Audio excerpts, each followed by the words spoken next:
যাই হোক, মায়ের ব্যাপারে আপনি কি জানেন সেটা বললে ভালো হয়।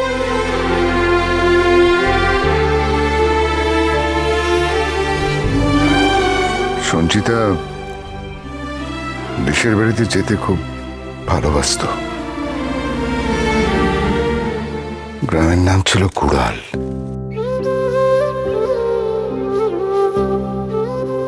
যখনই বলতাম যে চলো না বাইরে যাই বেড়াতে, তখন একটা কথাই বলতো আমাকে, গুড়ালে যেতে চাই। তোমাদের যে দেশের বাড়ি গুড়াল।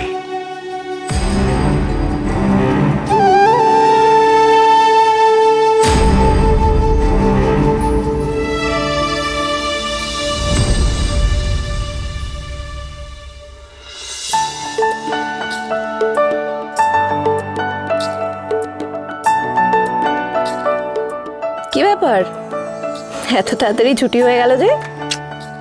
আচ্ছা, আমি এলেই তুমি বুঝতে পেরে যাও। আমি সব বুঝতে পারি, বুঝতে পেরেছো? এ না, দেখো তোমার জন্য উপহার এনেছি। আমার জন্যে? দেখি।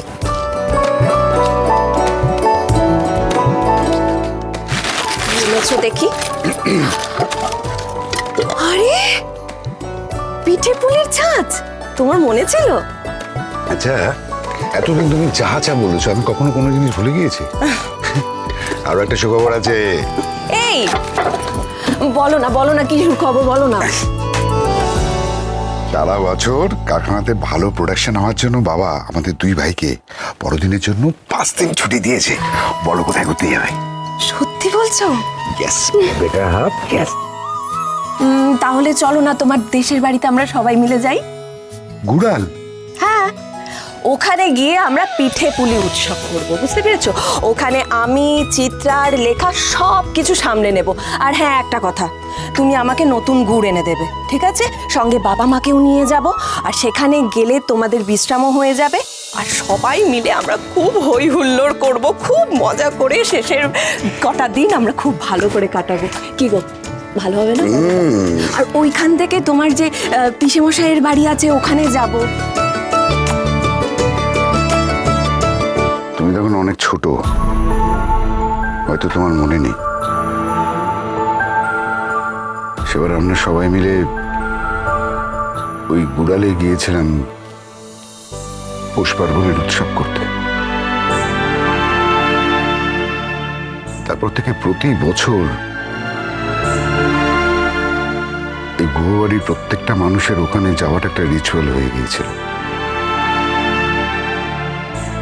আমরা সবাই ওখানে যেতাম। বছরের শেষ কটা দিন আমরা সবাই ওখানেই কাটাতাম, আনন্দ করতাম, উৎসব করতাম। তো যবে থেকে সঞ্চিতাই বাড়ি ছেড়ে চলে যায়, আমরা কেউ কখনো ওই বাড়িতে যাই। কথা সোম থেকে রবি প্রতিদিন সন্ধে 7টায় স্টার জলসায় ও ডিজনি প্লাস হটস্টারে।